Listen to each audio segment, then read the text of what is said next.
beginners are dancing together, what you need to ensure is that only one leader is leading the steps. Yeah, only one person.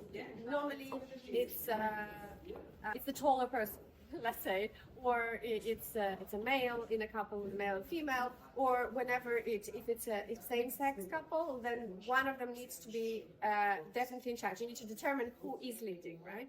That person is then going to be doing all of those spins for the follower. Okay, and from beginning to the end.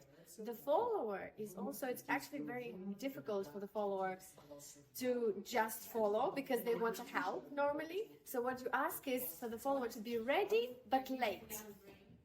Ready to be led to something, with meaning not floppy hands, like if there's a frame, they have a bit of slight tension and a little bit of pressure towards the partner, a little bit, just so that they are connected, yeah, or if it's hands down here, they're not floppy or like this, yes, you want them to be slightly toned, and then that means ready.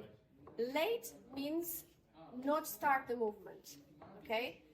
Because on the wedding day, for example, he may lift the arm and she is already doing another way, for example, and you want to avoid these situations. You want her to be just ready, or him just ready, the follower is ready, the leader is beginning, and the follower, okay, this is the direction, right? And the follower needs to make sure that they are ready and late. The leader needs to make sure that they begin it clearly and finish whatever they're doing as well, not to leave them somewhere in the gray area.